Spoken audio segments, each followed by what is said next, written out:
Muy buenas tardes. Bueno, ya es el momento de poder dar comienzo a esta mesa redonda. Como os decíamos al inicio, también va a ser el momento para que vosotros hagáis vuestras preguntas. Primero vamos a comenzar con unas que ya teníamos, quizás algunas incluso sean de vosotros, personas que han escrito en el Facebook que se hizo específicamente para este simposio. Bueno, reconoceréis las caras de las personas que están sentados aquí alrededor, pero sí que es verdad que se han sumado dos personas. Concretamente Alicia Martín, que la tengo aquí a mi izquierda. Ella es secretaria general del Colegio Profesional de Licenciados en Educación Física de la Comunidad de Madrid y vocal del Consejo COLEF. Y a mi derecha, en la esquina, tenemos a Raúl Nieves, que ha sido Master Trainer y, bueno, la verdad que él ha creado este blog de tecnología y entretenimiento, que es citasport.com, que si alguno no lo conocía, normalmente lo recomendamos para que lo añadáis a vuestro buscador internet. A su vez, bueno, voy a comenzar diciendo que tenemos también a mi izquierda a Ángel Gutiérrez, a Miguel Moreno, tenemos a Diego Bartolomé de la Rosa, como vemos Ángel Yáñez y Alicia Martín. Y a la derecha tenemos a Marc Tesla y luego, Luis, no te había visto tú ni aquí en la esquina, a Marc y a Raúl Nieves, como había dicho anteriormente. Vamos a comenzar con una pregunta para Alicia Martín, para comenzar esta mesa redonda. ¿Consideras este producto una moda y nada más? ¿Hemos de considerarlo como un boom y aprovecharnos de ello? Bueno, lo primero quería dar las gracias, que no he tenido la oportunidad, a Roberto por esta invitación, porque creo que era importante que los profesionales de la actividad física estuviéramos representados. Y con respecto a la pregunta, pienso que utilizándolo de una manera adecuada y siempre como complemento, no lo veo como una moda. Está claro que lo que no hay que intentar desvirtuar el uso. Y dentro de este contexto quería hacer una serie de matices. Es ver la diferencia que hay en su uso de manera terapéutica o de manera como entrenamiento, como ejercicio físico, para no entrar en controversia sobre quién utiliza los chalecos de una manera, la electroestimulación de una manera u otra.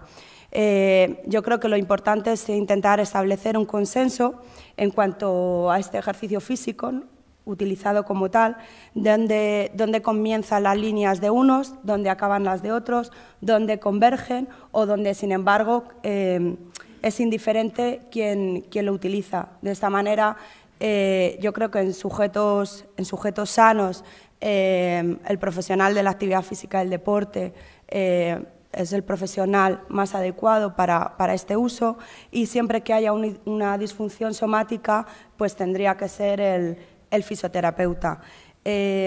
Siempre hay que trabajar en consenso, de manera multidisciplinar, y hablando con mis compañeros, que he tenido ahora la ocasión un ratito de charlar con ellos, yo creo que esto es lo importante y lo que enriquece, que cada uno de los profesionales estemos dentro de nuestro ámbito, ni unos entremos dentro de unas funciones y otros nos metamos en ellas. Entonces, tanto licenciados, titulados CAFIDE, que hay muchos aquí, como fisioterapeutas, creo que somos los profesionales más adecuados, y lo que tenemos que darnos cabida a este trabajo, aunar y que sea de una manera profesional.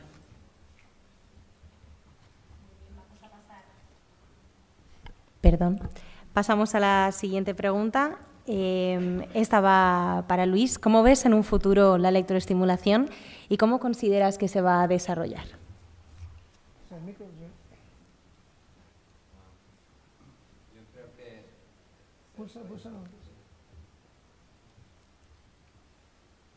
Sí, ¿me oye? Sí. Pues yo creo que definitivamente no es una moda. Quizás la manera de utilizarlo cambiará, la tecnología va a mejorar. Mija Bodytech está muy en ello. Acabamos de presentar los nuevos electrodos. Los chalecos también se va a cambiar. Posiblemente habrá una rama que va a ser las clases en pequeños grupos, posiblemente también en grupo, que va a tener otro ambiente también. y la combinación con otros conceptos como anti-aging, como terapia. Entonces tendrá otras aplicaciones según el tipo de profesional, según el perfil del cliente final. Pero definitivamente el presente y el futuro tiene 3 letras EMS. Bueno, vamos con la siguiente pregunta. Esta va a ser para Ángel Yáñez. ¿Cuál crees que sería la metodología para desarrollar la cualidad de la fuerza con electroestimulación integral? Repito, ¿cuál crees que sería la metodología? No, pero esta pregunta era para Diego. Perdón, para Diego. Pues cambiamos para Diego. Precisamente compartiendo el mismo criterio que Alicia, la metodología de fuerza, yo creo que ustedes estáis mucho mejor preparados y más puestos al día que nosotros, que utilizamos, pues bebemos de vuestras fuentes, ¿no? ¿Vuelvo a repetir la pregunta, Diego? No te preocupes. Vale. A ver, como decíamos esta mañana, ¿no? Tenemos que intentar controlar todas esas variables y esos parámetros que incluso hemos tenido la oportunidad de en los pasillos, pues intercambiar un poquito las impresiones y de lo difícil que se llega a hacer el poder controlar tanta variable con un entrenamiento de 20 minutos, que al final lo que se trata es de intentar transmitir las habilidades al entrenador, las habilidades a la persona que va a estar delante, cotejando ese entrenamiento para velar por ser eficiente, ¿no? Si hablamos en lo que respecta a la fuerza, ya estábamos hablando en lo que respecta a frecuencia, que frecuencias en torno al 85% iban a ser frecuencias óptimas, 80, entre 75 y 90 hercios pueden ser óptimas. Pudiéramos, bien de los postulados, poder llegar a frecuencias incluso de 100 hercios o 120 hercios, pero siempre no olvidando lo que respecta sobre todo a la saturación de la motoneurona y de la saturación de la fibra, ¿no? Ese momento de cronaxia en el que tenemos que darle el estímulo óptimo y luego a partir de ahí jugar con otro tipo de parámetros, como era el ancho de impulso, que eran los tiempos que por cada frecuencia, si se repetía 100 veces en un segundo por los hercios que le estábamos sometiendo, pues el espacio que hay entre onda y onda, ese ancho de impulso, conforme más repeticiones vayamos avanzando, deberíamos de ampliarlo para poder hacerlo coincidente con la cronaxia neural y con la cronaxia muscular. A partir de ahí, también contabilizar lo que son los tiempos de exposición, los tiempos de contracción muscular, que los tenemos bien categorizados en este caso por la máquina, que aparece un tiempo de contracción de 2 segundos o de 4 segundos, depende del programa. Pues lo que debemos de hacer es cotejar y decir, pues si voy a tener una sesión de 20 minutos, a 2 segundos por bloques de 5, cada 2 segundos voy a tener una contracción, multiplicas por el número de segundos y que no se me exceda en torno entre 200 y 300 segundos de contracción máxima, de tiempo de contracción para no sufrir esa fatiga en exceso, ¿no? Y luego ya pues controlaríamos lo que es la intensidad en lo que respecta a amperaje, que siempre va a estar inducida por lo que decíamos, ¿no? La calidad muscular de la persona y por otro lado esa calidad muscular viene determinada no solo por la determinación de la fibra, sino por la composición corporal en lo que respecta al tejido adiposo, ¿no? Y vinculando o teniendo seleccionadas lo que son sobre todo las zonas de mayor tejido adiposo, recordar que a mayor tejido adiposo deberíamos de bajar la frecuencia para que tenga percepción de estímulo, a menor tejido adiposo, dependiendo del tipo de fibra, subir frecuencia, y en lo que respecta a intensidad, siempre vamos a jugar con máximos tolerables por centímetro cuadrado en torno a 28 miliamperios. ¿De acuerdo? Muchas gracias. Gracias a ti. La siguiente pregunta es para Miguel Moreno, hablando de las limitaciones en el ámbito de la fisioterapia. ¿Qué es lo que crees que se podría mejorar? Bueno, pues una de las cosas que a mí me gustaría es que el sistema fuese más versátil, que me pudiese permitir jugar más con diferentes tipos de corriente, con trabajos simultáneos, por ejemplo, en cuádriceps y isquios, que no se activase, por ejemplo, el electrodo que coloco en pierna a la vez el cuádriceps y el isquio, y que, por ejemplo, pudiese trabajar de forma diferente, ¿no? Cada uno de los grupos.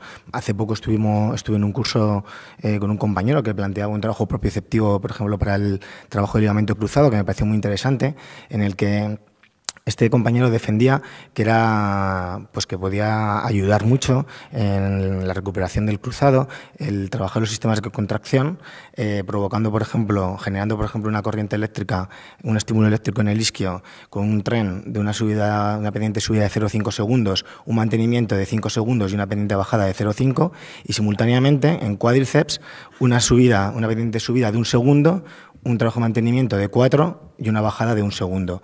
Esto lo que permitía es que cuando llegaba la función, el trabajo activo importante a nivel del cuádriceps, el isquio ya se había activado y me había fijado la tibia, con lo cual me podía permitir hacer un trabajo muy interesante de estabilidad también a nivel de la rodilla. Bueno, pues no necesariamente quiero decir que tengamos que hacerlo siempre, pero que por lo menos que me dé la oportunidad de poder jugar, ¿no? De poder trabajar con canales independientes, tener la posibilidad de cambiar de forma muy fácil frecuencias, de todo. Entonces, bueno, que cuanto más versátil sea el sistema, mejor. No necesariamente todo el mundo lo va a utilizar, pero por lo menos que dé la oportunidad. Gracias. Ahora sí, Ángel, esta sí que va para ti. La verdad es que esta pregunta nos la había escrito Fernando Novella por Facebook y dice así: ¿Está contraindicada la electroestimulación en pacientes con diastesis abdominal o se puede utilizar realizando abdominales hipopresivos? A ver, vuelvo a comentar parte de lo que hice en la intervención, ¿no? Cuando me refería a la última frase que puse de foco, foco, foco, pasión, pasión, pasión, no hacía un símil de la Pantoja, ¿vale? Que esa frase es más que sabida, sino que hay que estudiar cada caso en ese tipo. Las contraindicaciones de ese tipo hay que estudiarlas. Hay que ver el tipo de diatesis abdominal que tiene, es posible trabajarla si no hay ningún tipo de daño, si es una diatesis excesiva, donde los vientres musculares se separan demasiado y me va a implicar otro tipo de problemas o de repercusiones a nivel de órganos viscerales o de genitales, pues evidentemente está contraindicado. Y con el sistema hipopresivo, pues pasa igual. Hay que trabajarlo, hay que valorar el caso y también el hipopresivo puede estar incluso, en ese caso, contraindicado. O sea, no contraindicado en cuanto a que le haga un mal, sin un efecto adverso, sino que a lo mejor no es la solución. Si hay una diatesis importante, la solución ideal es cirugía a día de hoy. A partir de ahí, la función sí se puede recuperar, como hemos visto. Se puede estimular el transverso, se puede estimular todo tipo de músculos.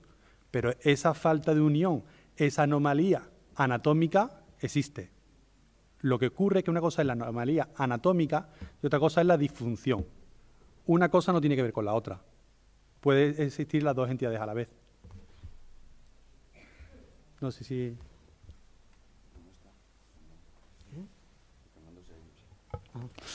Bueno, pues ahora vamos con una pregunta que nos formuló Carlos Rúa desde Colombia.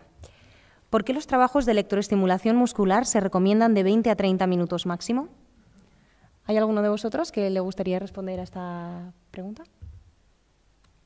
No os peleéis, por favor. ¿Por qué los trabajos de electroestimulación se recomienda que solo sea de 20 a 30 minutos? De 20 a 30 minutos. Porque estás una semana en 4 patas. Porque si se alarga más, estás una semana en 4 patas. Soy bien. Porque si no, estás una semana en 4 patas. Y eso, aparte de ser gracioso, puede también ser peligroso, creo yo. Que yo creo que la idea de alargar el tiempo no tiene ningún beneficio. Quizás subir la intensidad sí, pero no alargar el tiempo. No creo que no tiene ningún beneficio. Ángel, ¿tienes algo? ¿Te gustaría comentar algo sobre el tiempo de...? Sí. Bueno, en este caso se plantea sobre 20 minutos, pero todos sabemos que cuando vamos a entrenar, pues si cojo la bicicleta hago 3 horas, si voy a correr, corro 1 hora, y todo depende de la intensidad a la que yo ejecute. Entonces, sabemos que el 100% de la potencia aeróbica máxima o la exigencia máxima de un músculo la puedo aguantar entre 3 y 5 minutos en un sedentario, 5 o 7 en una persona moderadamente entrenada, 7 a 9 en una persona de élite y 9 a 12 en un medallista olímpico, al 100%. ¿No? Cuando yo voy a hacer un trabajo de muy alta intensidad, porque el objetivo que pretendo es activar el metabolismo, generar fuerza y generar hipertrofia, porque es la finalidad de esto. No es perder grasa o cosas así, sino realmente generar, digo, local o momentánea, sino generar una activación muscular importante, con mucha intensidad, teniendo en cuenta que tengo a lo largo de esos 20 minutos, periodos de recuperación, pues 20 minutos es el tiempo que fisiológicamente tolera un músculo trabajando de forma eficiente. A partir de ese momento, como hemos visto con las acumulaciones de lactato o los incrementos de CPK, que eran de un 20 a un 30% en gente ya entrenada, pues podemos conocer desde el punto de vista fisiológico por qué trabajo 20 segundos, 5 minutos, 7, 9, 12, 20... Y efectivamente la cifra 20, que no es 20, que pueden ser entre 15 y 25, dependiendo de la persona, porque nosotros a veces trabajamos 7 o 9, ¿no? Y también hay veces que trabajamos 30. O sea, no es una cifra absolutamente cerrada, ¿no? Como comenta el colombiano, porque pues tenemos que decir una cifra, como dice el profesor Cánovas, ¿no? Entrenamiento en 20 minutos, o como dice el doctor Lai, pues 15 minutos es suficiente, ¿no? Obedece a un fundamento fisiológico claramente establecido y variable en función, pues lo que hemos hablado aquí, de la edad, del tipo de la calidad muscular, si es o no una persona lesionada, si está muy entrenada y el objetivo que persiga. Es alrededor de 20 minutos y eso lo tiene que decidir, pues como ha comentado ya la compañera que ha intervenido primero, perdona, he olvidado tu nombre, ¿era Clara? Alicia, pues bueno, esa es la percepción subjetiva del que administra la electroestimulación en función de lo que aprecia del sujeto que tiene delante, o un fisioterapeuta, estamos hablando ahora con él, ¿no? O sea, hay que evaluar para prescribir y luego reevaluar para ver la eficacia de lo prescrito. Por tanto, resumo, no son 20, son cifras variables, pero si trabajamos con alta intensidad es lo que me permite fisiológicamente soportar un músculo sin lesión y con un margen de seguridad, ¿eh? Y si no, pues estás una semana a 4 patas, que a mí ya me ha pasado, porque yo ya lo he probado eso también, ¿no? De prolongarlo y efectivamente pasa. Aprovechar que tienes el micro abierto para hacerte otra pregunta que hizo Raúl Nieves por Facebook. Dice, si se hace un mal uso de la electroestimulación integral activa puenteando sistemáticamente el sistema nervioso central y periférico, ¿puede causar problemas a nivel neuropsicomotor a largo plazo? O sea, ¿podría causar este tipo de daño a largo plazo? Y si la respuesta es no, pues ¿cómo podemos afirmarlo? Está claro. Si hay estudios longitudinales, pues... Pero ¿se podrían generar algún tipo de problema? ¿Crees que se podrían generar? Yo creo que se podrían generar una cantidad extraordinaria de patologías cuando alguien haga electroestimulación muscular intensa sin saber muy bien qué está haciendo, los objetivos que tiene y tal, ¿no? O sea, esta herramienta bien administrada por personal formado es muy difícil que esto pase. Si es verdad que toda la electroestimulación siempre tiene ese caballo de batalla, pues hablando de la imagen de función motora hábil, del patrón motor, del engrama sensorial, que me salto el sistema nervioso y tal, ¿no? Entonces yo ya de verdad en esas cuestiones ya me olvido. Con la gente que quiere discutir con eso le digo que vaya a mis clases a primero de medicina, porque esto se explica allí, ¿no? Entonces hay muchos abogados de la nada, ¿no? Están constantemente intentando a ver por dónde encuentro una cosa para encontrar el fallo como ponía en la acta positiva, ¿no? Yo me pongo a todo porque soy opositor, ¿no? Soy la oposición, luego ya digas lo que digas. Es que cuando le intento explicar a esas personas las cosas, desde el punto de vista más fisiológico, metabólico, bioquímico, es que no me escuchan. Pero vamos, la respuesta es que si lo haces mal, sí, pero planteando bien el trabajo, difícilmente vas a tener un problema de eso. Entonces, me parece una pregunta muy rebuscada y con muy mala leche por parte de la persona que la ha hecho, ¿eh? O sea, ¿has sido tú? Sí. El micrófono, por favor. Enhorabuena. Creo que Risto Mejide deja la televisión ahora y puedes ir a Operación Triunfo. Perdona, Ángel. A ver, yo simplemente he hecho 3 preguntas. He intentado ser un mero transmisor de dudas que, como tú bien dices, nos plantea gente que no conoce bien el sistema y que entra de nuevo a trabajar con él. Entonces, el tema no es que las haya rebuscado, son cuestiones que se me han hecho a mí. Yo he sido formador de otra marca. Y simplemente quería, teniendo la oportunidad de que aquí hay médicos y podéis hablar con una respuesta que pueda convencer a cualquier persona, a esta gente que tiene este tipo de dudas, puedes decirle pues no, o sí puede producirlo, pero ¿cómo no conseguimos que esto se produzca si hacemos estas determinadas cosas o de esta determinada manera? O sea, es más bien no para damnificarlo, sino para evitar que haya gente que pueda seguir pensando este tipo de cuestiones. No, realmente yo creo que esto es bueno porque dentro de la mesa redonda está bien que unos digan una cosa, otros digan otra y que así podamos crear un poco de Soy la voz crítica.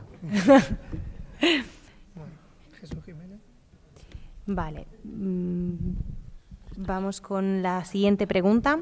La preguntó Jesús Jiménez y dice así: ¿se puede usar en menores de edad? Si es así, ¿cuáles son las adversidades de uso al estar el sistema neuromuscular inmaduro en niños? ¿Algún voluntario?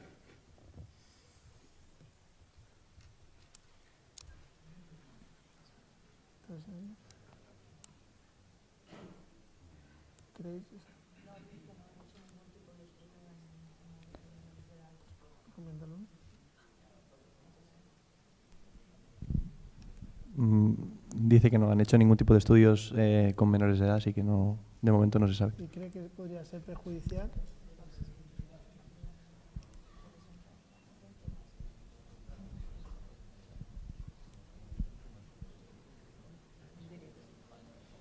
Él diría que sí, pero que sin un estudio que lo refleje, pues que no.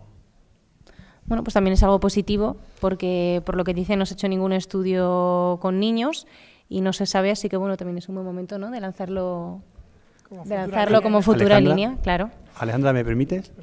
Mire, sí que es verdad que no hay ningún estudio hecho, ¿vale? Pero no hay que perder el punto de vista de que no es más que ejercicio, con un catalizador, como yo he dicho en mi comunicación, con máxima potencia. Luego también depende de si el ejercicio está contraindicado en chicos o chicas menores de edad. Ustedes diréis. Quizás el ejercicio de alta intensidad sí puede tener impacto sobre esos cartílagos en crecimiento, pero tampoco tiene por qué ser más. Pensad que justamente hemos dicho que es un ejercicio exento o con mínima carga articular. Luego, no invita a que sea, digamos, una contraindicación absoluta, y también dependerá de la madurez del esqueleto del sujeto que estemos hablando. No es lo mismo que estemos hablando de una persona con 6 años, 8 años, a una persona que tenga 16 años. Donde evidentemente si es un ejercicio con mucha carga, mucho impacto y demás, pues y continuado, hay que jugar también con el factor tiempo. No es lo mismo un estímulo que por muy intenso que sea es momentáneo o puntual que a una carga continua. Quizás a lo mejor por esa relación que comento el doctor Ángel Gutiérrez nos puede ahondar un poquito más, pero bueno. Bueno, efectivamente, o sea, yo no tengo experiencia en electroestimulación infantil, ni tampoco me ha caído en mis manos ningún libro ni ningún artículo en el que se haya utilizado la electroestimulación como herramienta para entrenar, ¿no? Me parecería una aberración, ¿no?, teniendo en cuenta que en edades tempranas lo que prima pues, es el desarrollo motor, los factores psicocinéticos y tal. Pero sí es verdad que hay pacientes muy pequeños que tienen la misma patología que los adultos, ¿no?, de parálisis cerebral, atrofia muscular, incapacidad de movimiento, incluso pues, pueden estar muy discapacitados en coma posquirúrgicos y tal.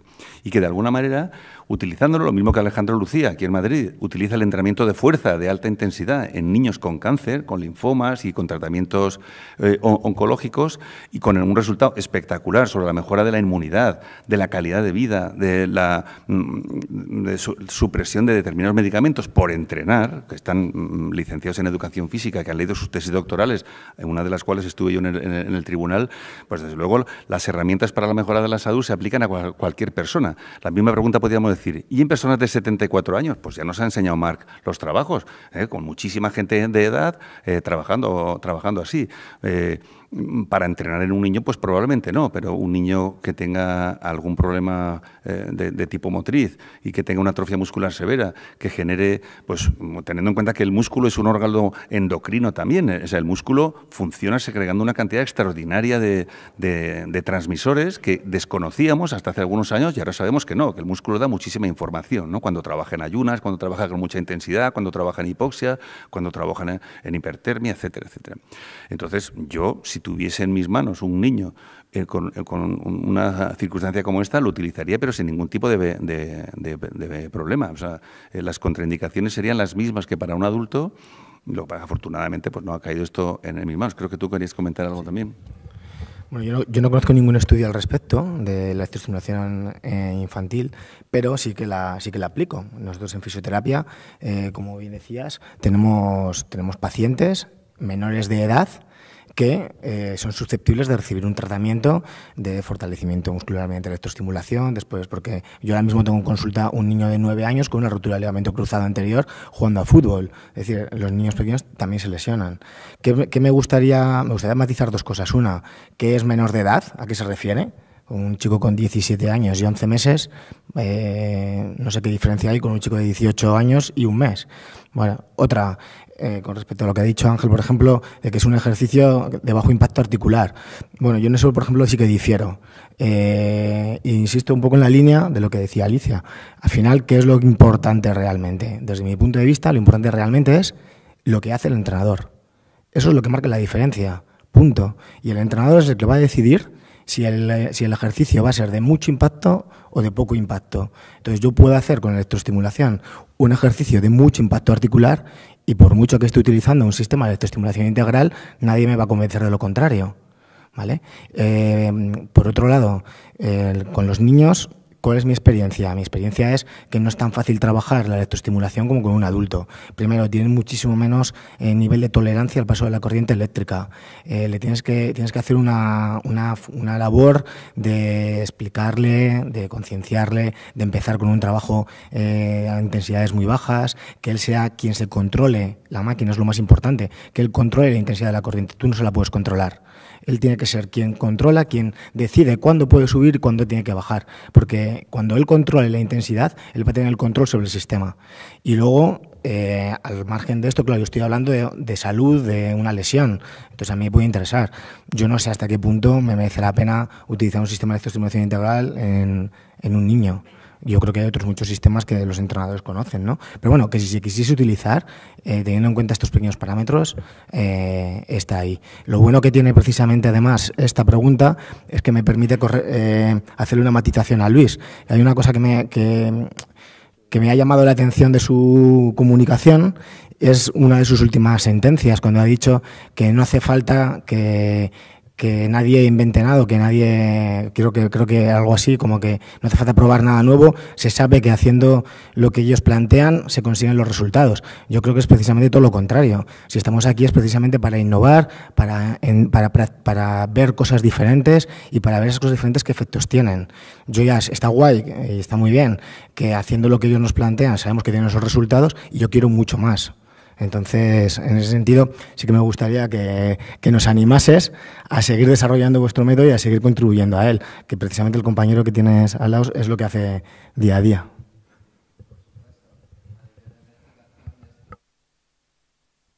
Sí.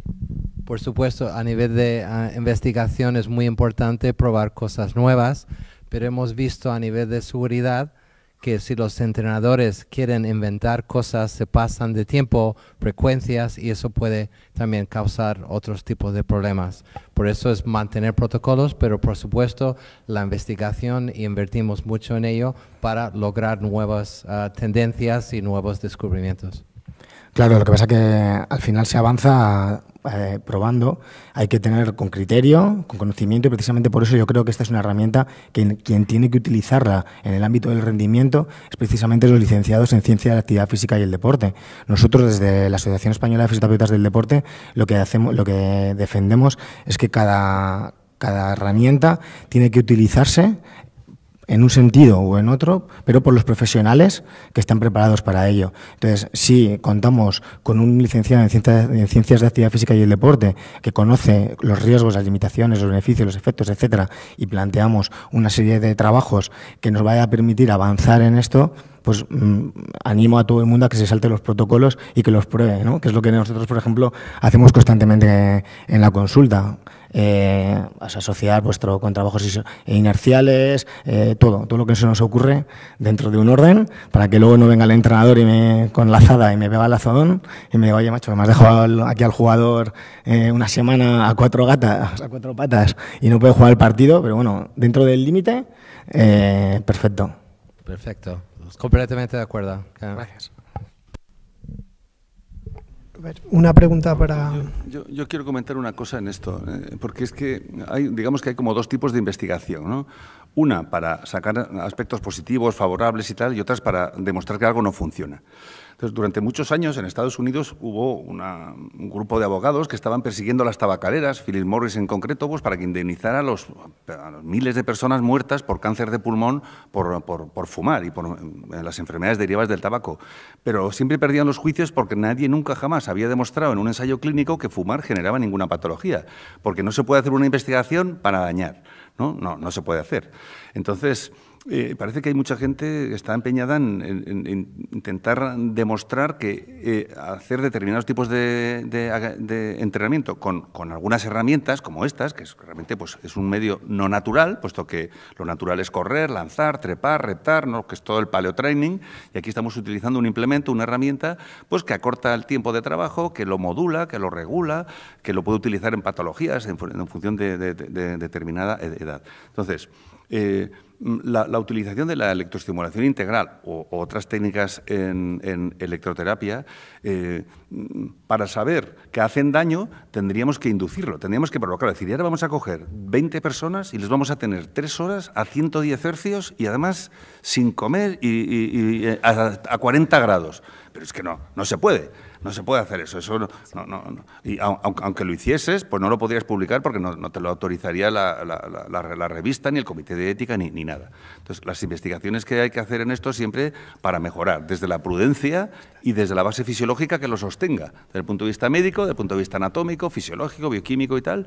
Y yo creo, bueno, como comentas tú y como comenta Luis, yo creo que se está en el buen camino. Ya nos has proyectado imágenes de 1926, donde se empezaba a hacer electroestimulación y claro, o sea, que es que no tiene esto ni 100 años de recorrido. ¿Que tendrá más? Pues muchísimo más. Ya nos ha mostrado Roberto cómo nos estamos comiendo aquí las pilulas estas que van a por la célula cancerosa, ¿no? O sea, esto parece ciencia ficción, pero efectivamente la nanotecnología ya está aquí, ¿no? Entonces,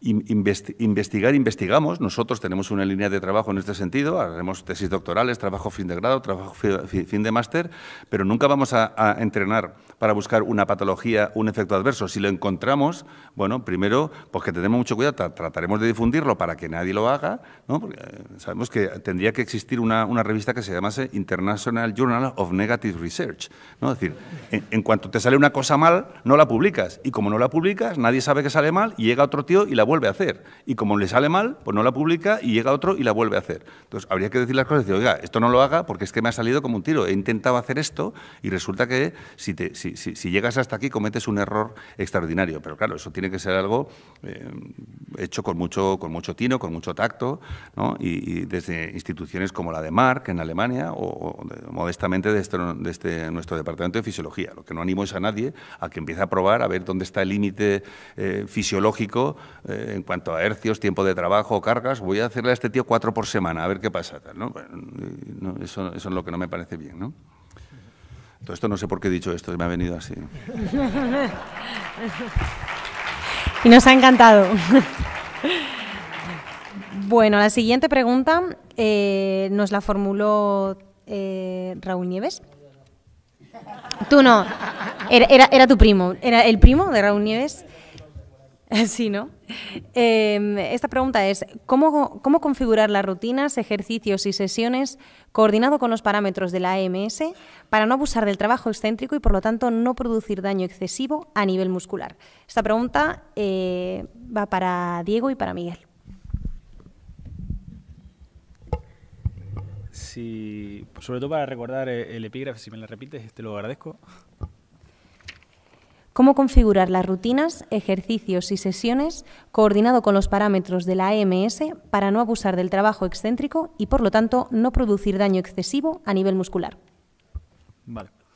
La cuestión es la siguiente. Como estábamos diciendo esta mañana, la gran complejidad que trae el configurar todos esos diferentes parámetros para sacar una carga óptima, de la cual todavía no tenemos constancia de si lo óptimo estará en 5 o en 4, o si estará con unos descansos, unos tiempos de recuperación, o con unos duty cycles mayores o menores, puesto que nos estamos avalando, nos estamos ciñendo por esa electroestimulación clásica. Sí que, pese a que tenemos que experimentar, tenemos que trabajar con ensayo y error, evidentemente siempre, como comentaba Ángel, tenemos que ir buscando un objetivo positivo en un objetivo negativo.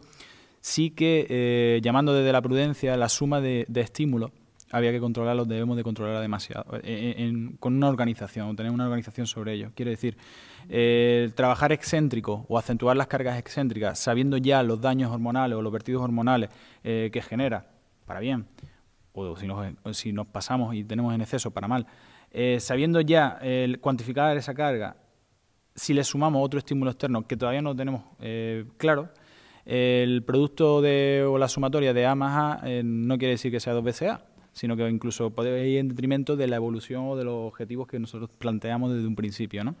Entonces, sí que ahora estamos introduciendo lo que es el movimiento con electroestimulación, que es lo que cambia todo el paradigma del entrenamiento, pero sí que todo lo que son elementos coadyuvantes o elementos de entrenamiento que pueden incidir sobre una fase del movimiento o lo que pueden activar o pueden hacer de una coactivación mayor o presumiblemente mayor, como pueden ser elementos en suspensión, como pueden ser elementos de entrenamiento ahora funcional o de entrenamiento intermitente interválico de alta intensidad. La mezcla de esas tendencias es lo que yo aún no tengo, el grupo no tenemos aún claro de que A más A sea 2 veces A, incluso puede ir en detrimento. Entonces yo, si trabajo excéntrico dentro de mi planificación, programaría cargas excéntricas, viendo y planteando que sí sé ya los tiempos de recuperación en función de las cargas, adaptándolas siempre en este caso a las RM, jugando con esos tiempos de si voy a jugar un 2-1, un 2-2, un 1-2, un 4-1, dependiendo de esa fase que yo le dé y de las aceleraciones que trabaje en excéntrico, estipularía los tiempos de recuperación y a partir de ahí metería otro estímulo diferente que podría ser la electroestimulación, pero simultanear estímulos, puesto que los estímulos de uno, sabemos los vertidos y los cambios hormonales que puede generar y los daños que puede a nivel tisular puede generar, y los del otro no sumaría, sino sería prudente, desde mi punto de vista, de ordenar estímulos y no de sumar. Sí, nosotros sí que lo hacemos. Yo, después de la explicación, yo lo que os puedo plantear es cómo nosotros lo hemos hecho. Nosotros no hemos cogido a un jugador y de repente le hemos planteado un trabajo de electroestimulación integral más trabajo inercial, ¿vale? Porque entonces desconoceríamos totalmente qué resultados íbamos a tener, ¿no? Yo sí que estoy de acuerdo contigo que muchas veces el A más A no tiene que ser, lo has dicho así, ¿no? Sí. No tiene que ser 2A. Eso es cierto. ¿Qué hacemos? Cogemos un jugador, el primero hace un trabajo en sobrecarga excéntrica, realizamos un entrenamiento, por ejemplo, con una yo-yo squat, tiene una buena técnica, adquiere esa buena técnica, conocemos cuáles son las cargas que tenemos que trabajar, conocemos cuáles son el protocolo de repeticiones, etcétera, etcétera, que él tiene, él sabe cuáles son sus sensaciones, conocemos cuáles son las respuestas subjetivas que él nos transmite y vemos qué respuestas tiene además a posteriori, y además también trabajamos con electroestimulación al margen. Y también conocemos todas esas respuestas. Y luego lo que planteamos es, bueno, pues es un poco lo que decíamos antes, ¿no? Vamos a ver la prueba. Eso que es totalmente empírico, no es ensayo-error, como has dicho. No tenemos un dato objetivo que ellos puedan decir, joder, mira, tengo yo razón porque esto es así. Y objetivamente, si sumas electroestimulación y trabajo inercial, vas a mejorar un 30% más. No lo sé. ¿Qué puedo decir? El deportista, cuando trabaja con electroestimulación y asociamos un trabajo inercial, tiene menos sensación de paso de corriente eléctrica, menos sensación de trabajo de electroestimulación que cuando se hace un trabajo similar no inercial. Entonces, quizás en esa línea sí que podría ser que A más A no sea 2A, pero bueno, sí que es verdad que luego a posteriori el jugador sí que nos transmite que la sensación de trabajo posterior ha sido muy intensa o ha sido más intensa. Entonces, bueno, tampoco hemos tenido, porque trabajamos con mucha prudencia, manejamos bien las cargas, daos cuenta que estamos hablando, que estamos con deportistas profesionales, que tenemos que encajar este tipo de sesiones dentro de una planificación de temporada y que además nosotros no formamos parte interna del club, en el sentido de que yo no soy el preparador físico del club, ni los licenciados en Ciencia de Actividad Física y el Deporte que trabajan con nosotros son los preparadores físicos del club. Entonces tenemos que hacer un poco de equilibrios. Entonces nosotros vamos implementando este tipo de trabajo pero de forma muy paulatina y muy progresiva. Y no nos vamos a tirar a la piscina, porque con que un día tengamos un efecto negativo, ese jugador no me puede hacer un entrenamiento, o en el día del partido el tío haga un mal partido y pueda justificar que ese mal partido sea por mi culpa, que puede ser que sea así o no, también yo no le puedo dar esa disculpa, ¿no? O que pueda agarrarse a ella. Entonces, claro, nosotros trabajamos y hilamos muy fino. No sé si de esta forma explico un poco. Bueno, yo quiero hacer otra pregunta y vamos a intentar exprimir todo lo que podamos a todos los ponentes, pero yo tengo una fijación especial con el profesor Ángel Gutiérrez. Entonces, muchos de nosotros hemos visto algunos vídeos que habéis subido muy interesantes sobre diferentes tipos de protocolo de trabajo, o bien en una cinta, o bien un trabajo clásico de hipertrofia, o bien personas en estático con el programa metabólico. Entonces, a nivel práctico, yo entiendo que habrá muchas personas aquí que, pues eso, pues que tengan clientes que vengan por un ámbito de la salud, por una mejora de la condición física, pero también nos encontramos muchas personas que quieren realmente reducir su porcentaje graso. Entonces, de los diferentes protocolos, y entiendo que es algo experimental, o sea, que se tiene que seguir desarrollando, ¿cuál creéis que es más interesante para trabajar, pues, sumado al trabajo, por ejemplo, aeróbico? Si sería interesante, pues, hacer el programa metabólico en el que veíamos a Fran prácticamente ahí con convulsiones, o en ese sentido dar un poquito algún tipo de noción, aunque entiendo que es algo experimental y que todavía tenga que desarrollarse mucho más hasta que tengamos los resultados definitivos, pero yo creo que sería de interés común el que vayamos dando pequeñas pistas de por dónde puede ir la cosa. Bueno, he comentado al principio de la charla, hablaba un poco de que si necesitas realmente de un estudio estadístico para confirmar que un hecho biológico es relevante, probablemente ese hecho biológico tenga muy poca relevancia cuando tienes que recurrir a esto, ¿no? Entonces, yo te voy a contestar la pregunta con la experiencia que tenemos. Lo podría contestar Carolina o Fran, que están conmigo, que es el resultado que tenemos con los clientes que llevamos ya durante mucho tiempo con ellos. Y es que lo veníamos comentando en el coche, lo comentamos todos los días, ¿no? El hecho de decir, pues mira, este entró con esta situación de dolor, de molestia o de sobrepeso, y decíamos, lo veníamos comentando, tenemos un paciente con sobrepeso, con una bomba de morfina por un accidente de tráfico, tal, o sea, que está realmente el hombre con 10 patologías y tal, y dice, por primera vez ha bajado de 100 kilos. Entonces, nosotros trabajamos con electroestimulación integral, pero tenemos un nutricionista, tenemos un entrenador, tenemos un médico deportivo, tenemos apoyo psicológico y tal. Entonces, perder peso no es una cuestión de utilizar una única herramienta, sino una estrategia conjunta, donde la nutrición y la alimentación es determinante, tanto antes como después, durante todo el entrenamiento. Esta herramienta usada de forma aislada, pues claro, no se obtienen resultados. Lo que sí podemos ver nosotros es, sin ser un resultado de investigación protocolizado, que a lo largo de muy pocos meses la gente pierde peso de forma muy significativa con los programas convencionales, con los estándar, ¿no? Realmente son programas en los que se mezcla el trabajo 4-4 y el trabajo metabólico. Cuando una persona hace 2 sesiones semanales, una es muy activa, es muy dinámica, es dura, es un hit, y como mínimo 72 horas después hace un programa metabólico más pasivo y tal, ¿no? Cuando la gente quiere entrenar, pero sabemos que no puede, pero digamos que casi nos lo exige, pues porque tiene un bono de 10 sesiones y se alarga hasta como le da la gana, pues hacemos una sesión extra, una sesión doble, una sesión de muy baja intensidad, más larga y con un componente más aeróbico, ¿no? Y si hay una persona que está rehabilitando de una lesión y un día viene con molestias, pero quiere hacer su entrenamiento, lo podemos hacer tranquilamente en camilla, con un programa metabólico, que por otra parte, muchas veces después de un hit, ¿no?, acabas con un programa de 5, de 7 o 9 minutos metabólico también, porque sabes que además de la primera parte del entreno haces una ganancia de fuerza, activación metabólica y un afterburn, ¿no?, o sea, quemar grasa durante 2 o 3 días después.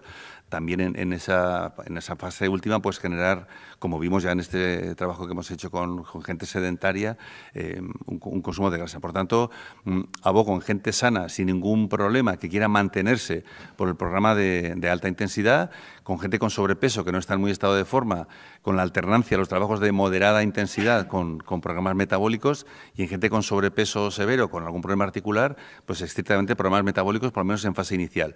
Pero todo esto con el soporte emocional o psicológico y de apoyo nutricional, porque, vamos, yo soy muy de dieta paleo y muy de dieta proteica, pero no Dukan o Montigny o Bachinger o tal, ¿no? sino paleo, es decir, carne, pesca, fruta, verdura, que es la recomendación con la que se van nuestros pacientes cuando entrenan, ¿no?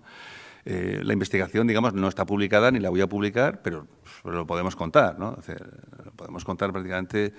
También es verdad que hemos tenido algún fracaso, ¿no? De a lo mejor 1 o 2 personas y no sabemos por qué no funciona. A lo mejor no funciona pues porque no hay... Porque claro, tú estás con ella 2 días a la semana, 20 minutos o media hora, pero los días tienen 24 horas, tienen 7 días y lo sabemos, ¿no? Me dice Fran, dice, ya ha venido José este fin de semana y ha venido con 1,5 kilos más, ¿no? Porque pues ha pasado, ha tenido barbacoa, paella, fiesta, una despedida de soltero o tal, ¿no? Entonces, bueno, básicamente hablar de todo el proceso que es multidisciplinar, hay muchos factores que influyen, y respondiendo a tu pregunta, pues si es sesión aislada a alta intensidad, si es una persona que tiene problemas físicos o inicia los programas metabólicos de baja intensidad, e idealmente combinados, ¿no? O sea, yo haría 2 programas, por lo menos algunas semanas. Aquí lo ha hecho Marc, ¿no? Que daba una cifra un poco rara, que dice, no es una vez a la semana o 2, sino decía 1,5 veces semana, porque a lo largo del tiempo pues te sale una el lunes, otra el jueves, otra el miércoles siguiente y tal, ¿no?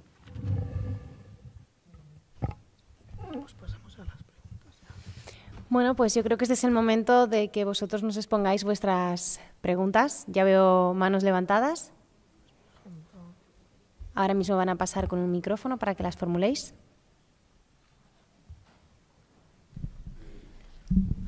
Hola, buenas. Mira, mi pregunta era para Marc, porque la verdad que estaba deseando conocer al doctor Kellner o a alguien de su equipo, puesto que le he dado muchas vueltas a los estudios que han publicado.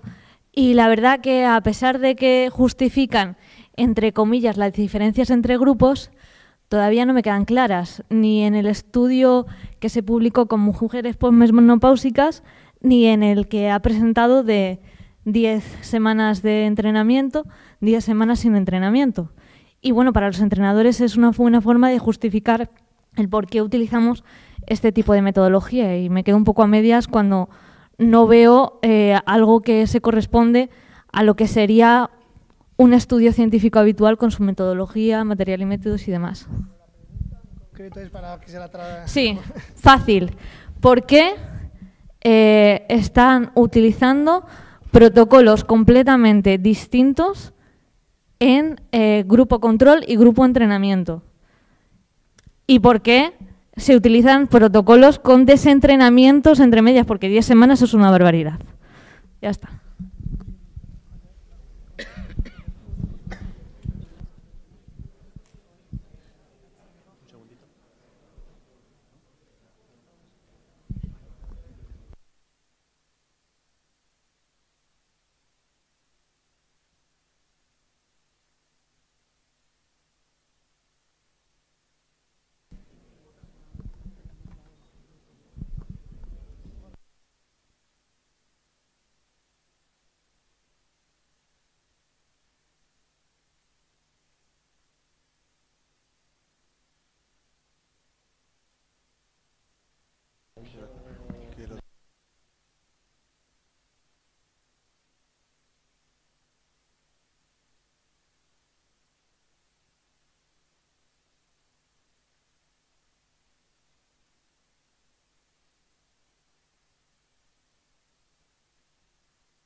At first, I want to explain the 10 weeks of break during the wellness group, I think it was, in one of our studies.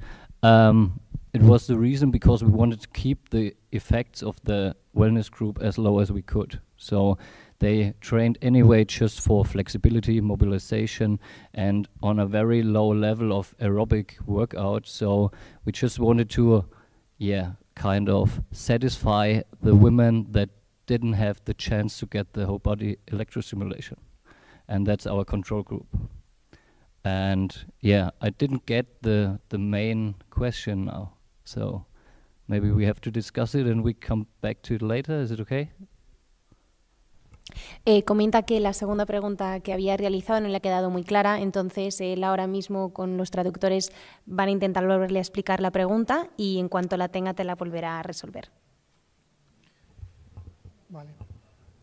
Sergio. Mi pregunta va para tanto Ángel, Diego y Miguel. Si podéis respondérmelas, ¿qué protocolo establecerías para trabajar con futbolistas semiprofesionales o profesionales? Sabiendo que más o menos el fin de semana tienen partido y que entre semana suele ser el miércoles o incluso el martes donde más carga tienen de trabajo. Aparte, totalmente el entrenamiento iría aparte del que hacen con el equipo. Vale, la cuestión, y vuelvo a incidir sobre todo en la comunicación, el primer planteamiento no es que sea futbolista profesional, semiprofesional o amateur, sino el primer planteamiento es en qué momento de temporada se encuentra, qué es lo que pretendemos conseguir con ello, y a partir de ahí empezar a establecer y hablar de los criterios de actuación. O sea, no es lo mismo que nos encontremos, como estábamos hablando, en pretemporada, que estemos ya rodando donde las cargas y volúmenes de entrenamiento difieren mucho, incluso de las formas de dirigir la metodología intrasesión como en el micro o en el mesociclo que nos encontremos, ¿no? Entonces, yo creo que esa es la primera de las condiciones. Luego, recordar que decíamos que teníamos un hándicap, o sea, si seguimos ceñidos a la fuerza, pues bueno, no pasaría o no dejaría de ser más o menos el protocolo de que estábamos hablando tanto en frecuencia, impulso, ancho de impulso, etcétera. Pero recordad que nos encontrábamos un hándicap. Ese hándicap es, lo primero, debemos de controlar muchísimo, sobre todo los niveles de proteinuria, ¿no? o los niveles de lactato, que al final lo que va a hacer es que esa recuperación post-ejercicio o esa recuperación activa sea lo más eficiente posible y no tenga una persona parada durante 4, 5, 6 días donde necesita o cuando necesita competir, ¿no? Y por otro lado, el otro de los hándicaps que necesitamos es, pese a que tengamos claro que puede ser o que puede interferir de forma negativa la sincronía entre agonista y antagonista al aplicar un electrodo tan grande y unas intensidades para conseguir las fuerzas máximas o submáximas, el hándicap que nos encontrábamos era las transferencias. Si al final lo que se trata es de suscitar una transferencia lo más directa posible porque tengo un lateral o un tío que me juega en banda y lo que me busca es velocidad, o por otro lado, como estábamos hablando de plataformas inerciales, ¿no? isoinerciales, donde por el contrario lo que necesito es la mayor potencia de miembros inferiores para que poder tanto amortiguar un salto como generar un salto lo más alto posible para un golpeo de cabeza. Entonces, ahí nos encontramos realmente un filón y un choque en el de decir, bueno, lo podemos colocar, podemos entrenar con chaleco. Si he cuantificado la carga de la semana en lo que respecta al jugador en concreto y tengo bien claro que voy a trabajar fuerza o resistencia, pues a partir de ahí sí aplicar ese protocolo. Pero para mí, igual que decía Miguel o decía Ángel, ¿no? el pretest y el post-test, en este caso que estamos jugando a ver qué pasa, son lo más importante. O sea, con qué niveles de cansancio, de fatiga me está llegando al primer entrenamiento y con qué niveles de fatiga está en las 24 o 48 horas, porque a lo mejor a nivel semiprofesional o en este caso amateur no me cuesta el dinero tener a un futbolista de primera hoy, sábado, partido de liga en el dique seco, o que realmente puede inducir una lesión por rotura porque realmente el reclutamiento de la placa motora no funciona, o de la fibra muscular o del paquete de fibra no va a funcionar, pues inducir esa lesión es jugar con mucho dinero para presuponer, ¿no? Bueno, yo suscribo totalmente las palabras, ¿no? De Diego. Estoy totalmente de acuerdo con él. Yo lo único que diría es que hay que tener muy en cuenta cómo es la planificación de la semana, cómo van a tener, dónde van a tener los días el día de descanso. Dices que el martes, miércoles, yo en fútbol no tengo, hace ya muchos años que lo dejé, ya no tengo no tengo muy fresco, pero bueno, si dices que el martes y miércoles tienen más carga, quizás el jueves igual tienen descanso, pues bueno, pues podría ser un buen momento el jueves de incorporar la sesión, no sé, ya te digo que todo depende del nivel de los entrenamientos, de las cargas. Nosotros en el baloncesto lo que hacemos es que la sesión nunca va a ir nunca va en los 2 días previos al partido, y lo metemos justo que coincide, que en nuestra planificación cae bien y concuerda, pues lo metemos justo en la sesión que tienen ellos de entrenamiento voluntario. Entonces se sustituye el entrenamiento voluntario con el entrenamiento que hacemos con nosotros. Y, perdona, unísono con eso, estamos haciendo mucha mella en lo que respecta al trabajo de capacidades, ¿no? Al trabajo de un objetivo muy concreto, fuerza, resistencia, pero si cambiamos el planteamiento, como decía Ángel, ¿no? Decía, bueno, es que si me pide y me solicita que tengan que ser 2, ya tengo que jugar en ese caso más con la base fisiológica y saber cuándo esa recuperación, como decíamos, es una recuperación activa y me ayuda a fomentar los factores de crecimiento y crear realmente un proceso anabólico, un proceso catabólico. Entonces, sabiendo que eso sí es palpable, que es más plausible, que es algo que sí podemos testar, lo mismo podemos meter la sesión a primeros de semana o justamente post partido a la hora de fomentar que esa recuperación, que el miércoles me tenga que volver a jugar, pueda adelantarla o pueda trabajar sobre ella, ¿no? Pero al final lo que se trata es de intentar optimizar y siempre no impedir, ¿no? En ese caso. Miguel, te quería hacer una pregunta bien a colación, y es, yo también, yo trabajo y he trabajado mucho en el mundo del deporte, y esa aplicación prepartido que tú comentabas me ha hecho pensar en mucho, ¿no? Porque si es como tú has comentado en un principio, lo que es lo que te voy a pedir, que me argumentes un poquito más esa activación, porque si lo haces 5 o 4 horas antes, yo creo que ese estímulo de activación que tú buscas, ese estado de activación, no se mantiene, ¿no? Es decir, nosotros cuando buscamos una activación, lo que buscamos es un aumento del tono muscular o neuromuscular, ¿vale? Y un aumento de la concentración de neurotransmisores allí en la neumoneurona, para que la contracción muscular cuando llega sea mucho más rápida. Ese tiempo de latencia que se llama, que esa activación de seguridad o de contracción voluntaria, sea lo menor posible. Y después también me choca con la idea de la transferencia a la funcionalidad. Sabemos que 5 horas después de reposo, si esa persona está sentada escuchando la charla del míster y demás, pues pienso yo que de nuevo su estado irá bajando, como que 5 horas después, pues a lo mejor le supone más una carga que un beneficio, ¿no? Estoy absolutamente de acuerdo contigo. Solamente hay un pequeño problema, y es que nosotros nunca lo hacemos 5 horas antes. Podemos entrar a debatir en el tiempo, en esto, ¿no? Pero bueno, nosotros lo que hemos planteado se hace casi siempre un par de horas antes, entre 2 o 3 horas antes, que es justo el tiempo que el deportista tiene obligación de estar presente en el campo, ¿no? Nosotros, si el partido jugamos a las 9, el deportista tiene que estar a las 7 concentrado. Entonces, lo solemos hacer de 6:30 a 7. Podría ser interesante plantear esto y llevar justo el sistema al propio in situ, al campo. Sí, en realidad esto ya te digo, es ensayo-error, es algo que hemos empezado a hacer este año nuevo. No lo hacemos con todos los jugadores, ni muchísimo menos, y con los jugadores con los pocos jugadores con los que lo hemos hecho, y en el caso concreto por ejemplo, de Chema, sus sensaciones eran buenas. No te puedo argumentar mucho más allá, no te puedo decir, mira, por este estudio, Ángel, mira, pues te voy a convencer, ¿no? No, es un poco sensaciones. Ya te digo que no son 5 horas, claro, es mucho menos, entonces es más cercano, pero sí que es cierto que comparto contigo partes de las inquietudes que me dices.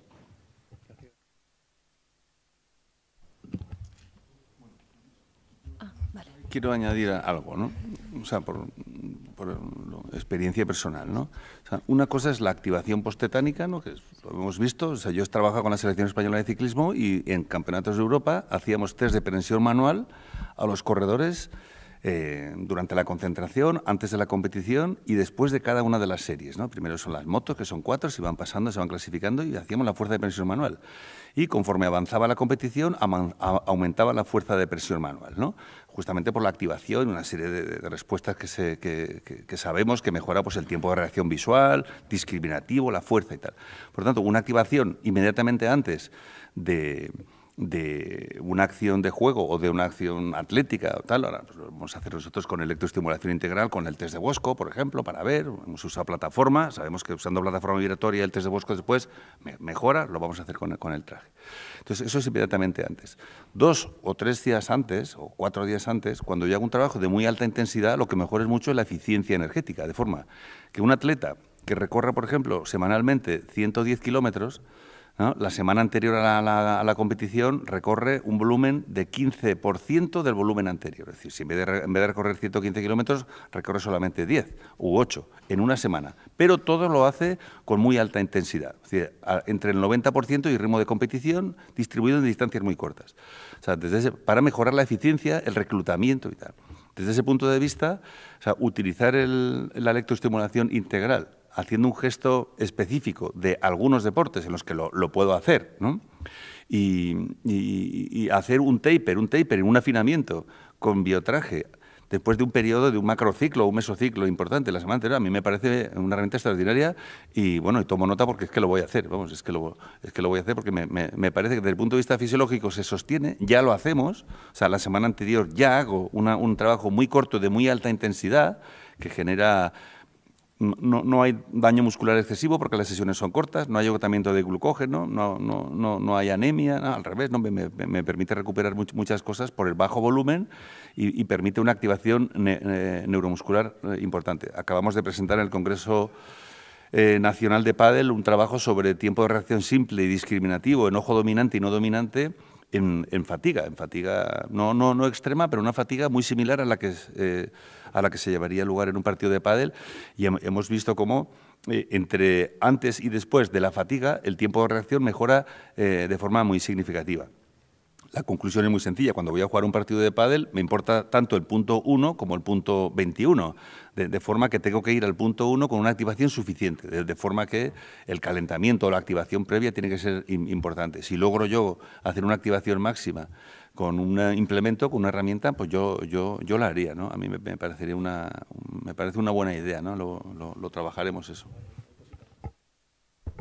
La cuestión es la siguiente. Entonces, yo trabajo el tapering. Creo que esa última semana o esas últimas 2 semanas previas son fundamentales por la búsqueda de la eficiencia energética, ¿no? Al igual que el acompañamiento con las ingestas nutricionales. La cuestión es verdad que con la electroestimulación integral podemos conseguir esas activaciones máximas, pero ¿qué indicadores usamos para medir que realmente es un esfuerzo máximo cuando está rompiendo el paradigma de entrenamiento a lo que es relacionado a frecuencia cardíaca máxima o frecuencia cardíaca de reserva o consumo de oxígeno, vertidos hormonales, etcétera, etcétera? O sea, sobre todo cuando te juegas el tipo el sábado cuando vas a competir, ¿no? Pues si lo haces con un usuario, pues le pides disculpas a la semana siguiente, lo siento, acabaste de jodido fin de semana y poco más, ¿no? Pero cuando te estás jugando realmente en ese equipo de élite en el que lo que decíamos esta mañana, o me llevo el dinero o no me lo llevo, ¿cómo hago el tapering en ese sentido, no? Esa pregunta se la tenemos que hacer a Benzema, que salió haciendo biotraje antes de un partido en el Real Madrid, ¿no? A lo mejor Ancelotti no se enteró, pero vamos, que al parecer lo estaba haciendo, que me digan si fue un montaje del periódico, pero parece ser que lo hacen, ¿no? Yo creo que como es tan poco tiempo y tal, ¿no? La intensidad la regula un atleta de élite, un atleta entrenado, que yo creo que lo hace bastante bien. Otra cosa es un usuario y tal. Pero para eso hay que hacerlo primero con estudiantes de educación física, como se ha comentado aquí. O sea, yo trabajé 2 años, 3 años, director médico del Centro de Alto Rendimiento de Sierra Nevada y me acusaban de Madrid de que no hacía investigación con los atletas. Le digo, pues acércate tú al campeón del mundo de salto de altura y aplícale una variable. O sea, que los únicos que me dejaron investigar fueron los de tiro con arco, que estaban todo el día de fiesta, porque claro, ¿sabes? No hay ninguna aquí. No tienen nada que hacer. No se dejan investigar. Vamos con la siguiente pregunta. Hola, buenas tardes. Yo quería preguntar que si existen investigaciones o estudios en relación con el trabajo de electroestimulación integral con mujeres lactantes y si existen, ¿qué protocolos son los que hay que seguir con este tipo de población?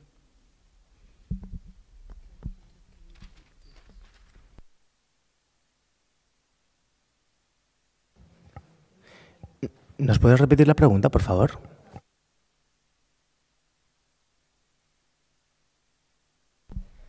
Quería saber si existen investigaciones o estudios en relación con el trabajo de electroestimulación con las mujeres después de la época del parto, después de dar a la luz, cuando están dando lactancia a sus hijos, si existen protocolos para poder trabajar con este tipo de población.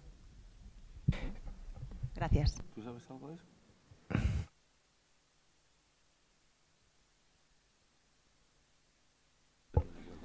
Mientras Carolina te responde, comentarte sí que no tengo constancia de ellos, de esos estudios. Y, o sea, yo creo que ahora mismo con la estimulación integral estaremos hablando de esos 14, 16 estudios, pese a que los pendientes por publicar. Sí que te puedo hablar a nivel personal, ¿no? de trabajar en campo con ellos. Justamente tenía una chica lactante y luego estuvimos buscando información porque, bueno, en este caso su hija, bebé, tenía problemas a la hora de la alimentación y estaban hablando mucho, sobre todo con la matrona, y le estaba induciendo de esa toxicidad, que entiendo que irá relacionada con ello, la toxicidad en la leche materna, cuando se somete la persona a un esfuerzo de alta intensidad, o un esfuerzo intermitente de alta intensidad. No hay nada publicado de forma que tenga un peso significativo en el que haya un vínculo relacionado con que esa toxicidad o esa lactacidemia pase a la leche materna y con ello pueda producir una serie de contraindicaciones o de efectos adversos en el lactante. No hay nada. Es verdad que sí, al igual que cuando se está recomendando ejercicio, bueno, pues no haga ejercicio moderado o no haga ejercicio vigoroso, quédate así como está, porque mejor que no hacer nada, pero algo controlado. Sí que desde la parte de la sanidad, en este caso por parte de las matrones, lo estaban recomendando de que no se hicieran ejercicios de alta intensidad, no con electroestimulación, sino ejercicios de alta intensidad. Pero no hay nada corroborado. De hecho, estuvimos consultando con diferentes equipos médicos que pudieran llevar ese tipo de casos o a las fuentes a las que podían recurrir y nos corroboraban que no hay nada. O sea, que no nos preocupásemos, que eran casos aislados, en este caso la intolerancia, que puede tener un montón de intolerancia o un montón de patologías asociadas a esos primeros meses de vida, pero que no tenía nada que ver con la toxicidad de la leche. Bueno, pues voy a poner de pie porque no te veía. Yo te puedo hablar de mi experiencia y también un poco de la búsqueda que hago, porque trabajo mucho sobre la actividad física a la mujer y además también soy madre y he entrenado y he dado de mamar. Entonces, todos los estudios que hay de que si se acidifica un poquito, sube el ácido láctico, si el lactante puede sentir un poco de agriadez en la leche y tal, no son muy concluyentes. Yo te hablo de mi experiencia, que yo en mi primer hijo, en el posparto, pues había ocasiones donde me iba a mi clase de spinning y llegaba a casa y casi no me daba para ducharme y yo le daba a mi hijo de mamar. Y luego en lo laboral tengo grupos de actividad física posparto. Y bueno, depende de la evolución de la mujer también, del tipo de parto que haya sido, si ha sido vaginal o ha sido cesárea, y un poco la evolución, si es el primer hijo o ya tenía más experiencia, si la mujer hacía antes deporte o no lo hacía. Hay muchos factores que influyen, pero mi experiencia es con estas chicas que pasada los 4 meses, donde empecé progresivamente, pues suelo pélvico, Kegel, abdominal hipopresivo, luego le fui metiendo un poquito de metabólico y demás, terminaron al 4.º mes pidiéndome el trabajo con el biotraje, ¿no? Y bueno, una de ellas aún sigue dando de mamar, cosa que no hemos encontrado ningún tipo de que sea incongruente ese tipo de trabajo. Y bueno, sí que vamos trabajando en función de la percepción suya de su esfuerzo, y yo voy respetando un poco, pues a veces 75% de su frecuencia cardíaca máxima o de su percepción, pero no se me ha dado el caso que haya ningún tipo de incongruencia. Y aprovechando que tengo el micro, aprovecho para saludar. Os quería decir... es que se me pega. En mi experiencia, cuando habláis del engrama motor, del sistema nervioso central o periférico, yo tengo personas que se han venido, séase por moda o por lo que sea, me da igual, han salido del sofá y han venido a mi centro a que les ayude, pues porque tienen sobrepeso, porque no se gustan, porque no tienen fuerza, por lo que sea. Gente que no tiene bagaje en entrenamiento, que no sabe hacer una zancada, que no sabe hacer una sentadilla, y sabéis que muchas veces cuando la musculatura no te acompaña porque hay un desbalance, no sabes ejecutar bien. El biotraje te activa la musculatura, sea conscientemente, sea inconscientemente, exógeno, endógeno, como quieras. Y esas personas, gracias a que ese músculo se activa y responde, logran hacer una sentadilla y fijan el engrama motor. Evidentemente son programas de a lo mejor pues 12 semanas, 24 semanas y van mejorando engrama motor, mejoran ejecución, mejoran autoestima, porque muchas veces no, es que yo de colectiva, yo no voy al gimnasio, yo no, porque no les gusta verse, porque a lo mejor no son coordinadas, no son de trabajar en grupo. Y ahí vas sacando un poco lo mejor de ellos mismos y lo vas progresando. Y esas personas, cuando han terminado su programa de a lo mejor electroentrenamiento y han conseguido su objetivo y por lo tanto, o por tema económico, por lo que sea, no han podido continuar, ha habido una cosa muy importante y es que se han incorporado a la actividad física al deporte. Y muchas veces eso para un trainer o para un coach es mucho más que vender un bono o lo que sea. Entonces, yo creo que no hay tanto que irse a los extremos. Os digo en nuestra experiencia que con apenas 2 máquinas hay meses que hacemos 400 sesiones y bueno, la gente está progresando mucho. Y en cuanto a lo de la composición corporal, nosotros curiosamente, aunque también lo estudiamos, la primera percepción vamos evaluando al principio del programa, a la mitad y al final. Y casi siempre en este orden, y como los que practican deporte y la gente que entrena y a gente lo vais viendo, lo primero que cambia de la composición corporal es la ganancia de musculatura. Y luego, si se ven cambios evidentes en el porcentaje graso, si la persona te ayuda con la alimentación, porque todos sabemos que si te inflas de hidratos y demás.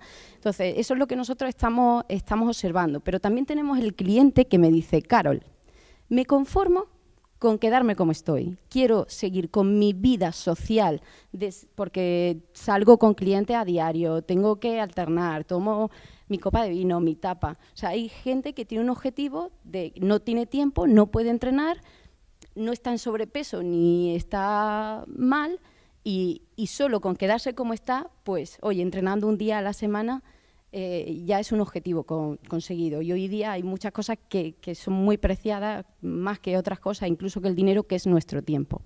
Muchas gracias. El año que viene me subo.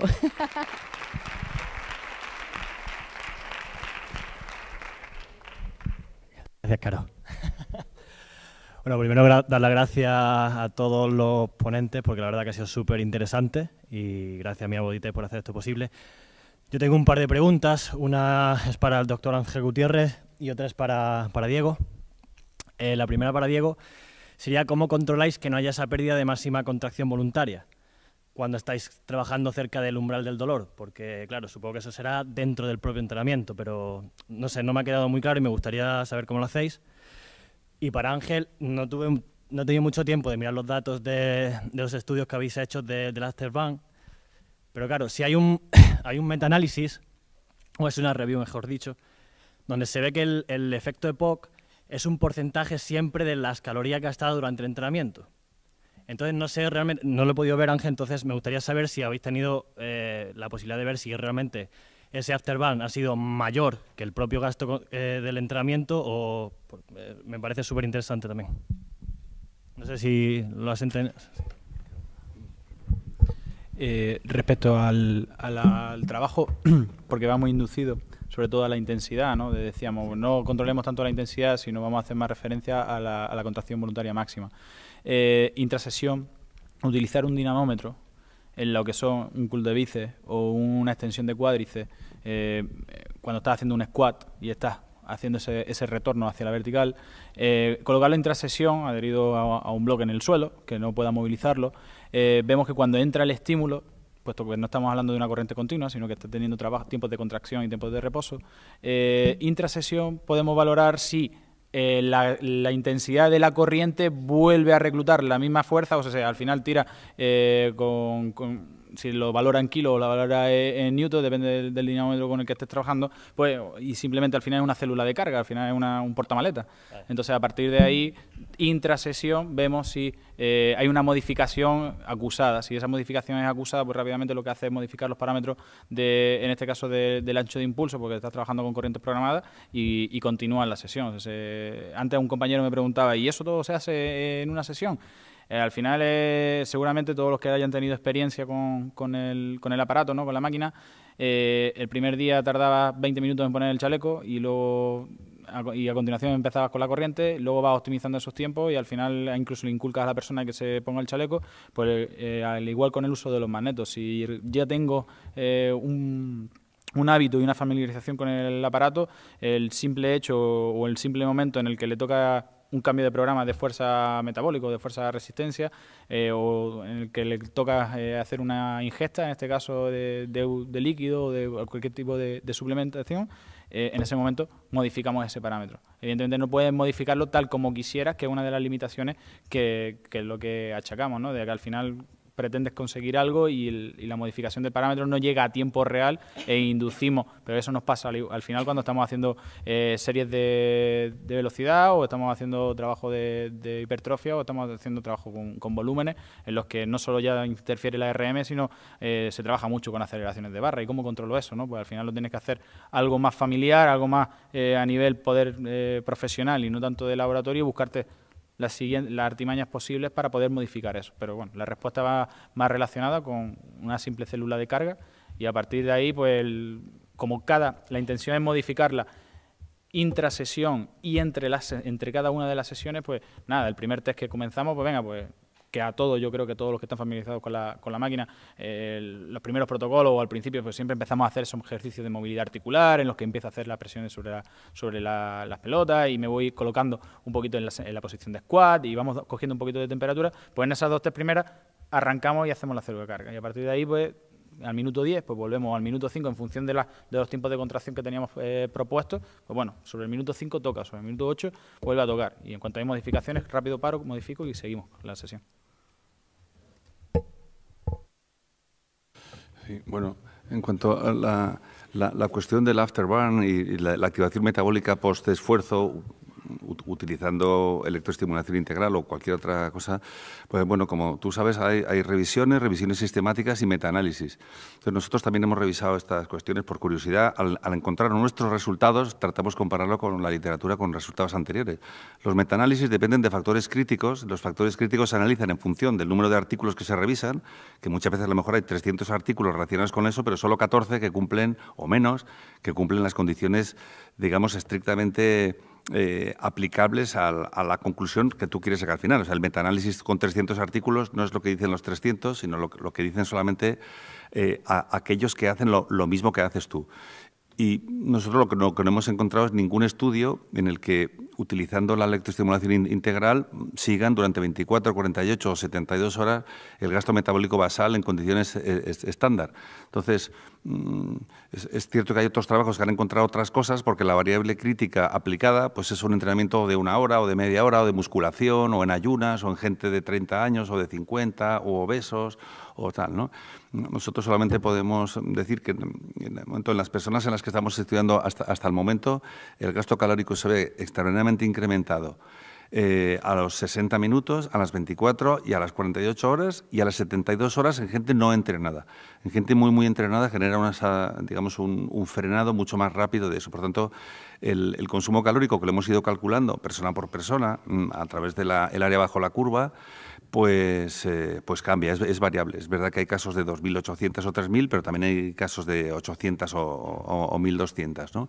Y en ese sentido, pues tiene razón. Ahí la literatura dice que solamente durante 36 horas aproximadamente en esfuerzos de muy alta intensidad se puede mantener el consumo de oxígeno post-esfuerzo incrementado sobre el basal, y la sorpresa para nosotros es pues encontrarnos algo diferente a lo que dicen hasta ahora en la literatura, porque estamos utilizando una herramienta que hasta ahora no se había usado. En esos metaanálisis, por lo menos en los que yo he visto, no se ha utilizado la electroestimulación integral activando tantos músculos y de forma tan intensa, ¿no?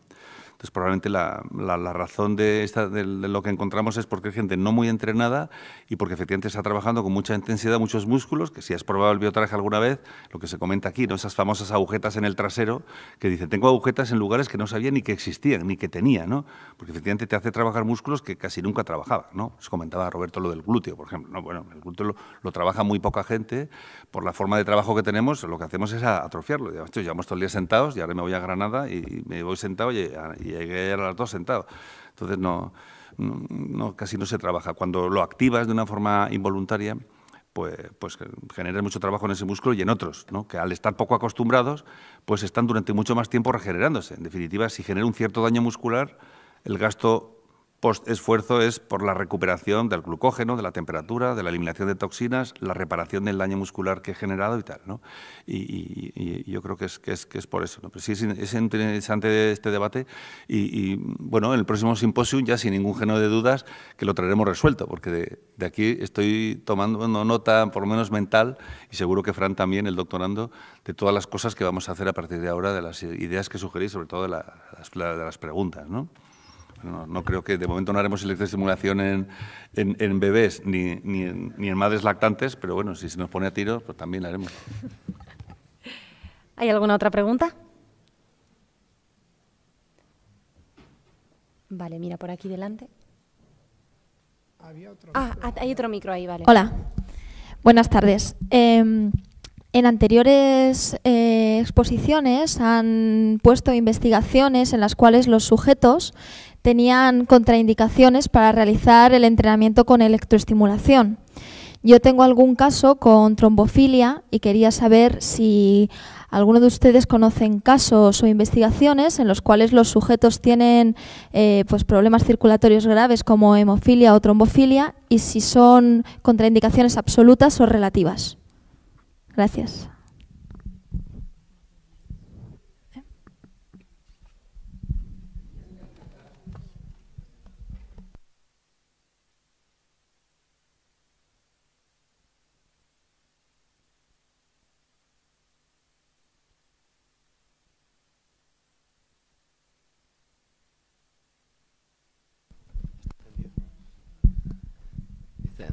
A nivel de Mija Bodytech, entonces hay contraindicaciones que lo especifican y muchos, como han comentado los investigadores, también son relativas, quiere decir, quizás abajo de control clínico, no solamente médico, se podía trabajar y conseguir resultados. En el caso de cualquier patología, sin un análisis individual de esa persona, yo creo que es muy difícil. Entonces, nosotros a nivel de seguridad para los entrenadores, siempre en cualquier caso dudoso o cualquier contraindicación, aunque sea relativo, siempre hacemos que derivan al médico, pero que no intentan hacer cosas, dices, con personas que podían causar problemas. Eso es más indicado, creo, dices, quizás los investigadores o quizás Ángel, este tipo de pregunta. Ancelotti, gracias. Me pasa la pelota aquí. Iniesta te vamos a llamar ahora. Bueno, efectivamente, la pregunta es para mí. No creo que soy el único médico de las mesas que hay aquí, ¿no? Entonces, vamos haciendo muy sencillo esto. O sea, estamos hablando de la electroestimulación integral como un sistema de entrenamiento que muchas veces sustituye, otras complementa y otras hace que gente que no entrena nunca, gracias a este sistema, pues hace 20 minutos a la semana, hace algo de ejercicio, que es lo que recomienda el Dr. Life o el Dr. Cánovas o Tabata o muchos otros, y entonces puede hacer 20 minutos de entrenamiento que supone una activación metabólica, mejora del tono, de la masa muscular y de la fuerza. Entonces, si una persona tiene una patología, es decir, esa persona entrena, esa persona juega al pádel, esa persona hace pesas, esa persona hace montaña, hace escalada, va a hacer karate. Si esa persona puede hacer de todo, resulta que la electroestimulación lo que hace de alguna manera es sustituir a gente que no quiere hacer una hora diaria o una hora en días alternos de entrenamiento. Lo hemos visto como una hora de bicicleta en régimen aerobio al 75%, pues, bueno, era, digamos, insuficiente para generar una activación metabólica importante. Si yo lo quiero hacer, lo puedo hacer con un entrenamiento de 20 minutos. La electroestimulación, si no tienes ninguna patología eléctrica, pues en principio no hay ninguna contraindicación. Si tienes una patología celular, tiene las mismas contraindicaciones que la práctica de cualquier deporte de parecida intensidad. Claro, la electroestimulación integral lo que oferta es reclutar una cantidad superior de músculos a una intensidad a veces superior a la voluntaria. Haces más trabajo que el que harías si trabajaras sin nada. Por eso cuando estás corriendo a 8 kilómetros por hora, como hemos visto en el vídeo, tienes un consumo de oxígeno y cuando estás a 8 kilómetros por hora pero activas los músculos, prácticamente lo duplicas. Entonces, se trataría de utilizar la electroestimulación en una persona con esa patología sin problemas, pero a sabiendas de que estás generando un cierto daño muscular, que es lo que persigues para generar una respuesta. Por contestarte, como médico, ¿no? Si me viene una persona con esa patología para utilizar la electroestimulación, yo personalmente, sin conocer a la persona y los análisis y tal, así de entrada, yo siempre diría que no. Y después haría una revisión más sistemática de su evolución y un tratamiento médico, farmacológico o tal, ¿no? Pero yo, en principio, ante todo, como se ha dicho aquí, tiene que primar la seguridad. Tener en cuenta que un solo caso, que por negligencia, por ignorancia, por exceso de confianza, tengamos un resultado, digamos, fatal, en el sentido de una lesión grave, una tal, pues realmente acabamos realmente con todo este proceso tan interesante de mejora de la condición física a través de una nueva herramienta, o una herramienta antigua, pero con una metodología diferente. Es como si alguien se comprara una moto y tiene un accidente mortal y a partir de ese momento ya nadie se compra moto o nadie quiere volar con German Airways, ¿no? Porque dice, estos aviones se caen. No se caen. Así que lo que hay que hacer es extremar las medidas de seguridad y ante una persona con un problema, pues lógicamente inhibirse, ¿no? No hay ningún... No es obligatorio, sí.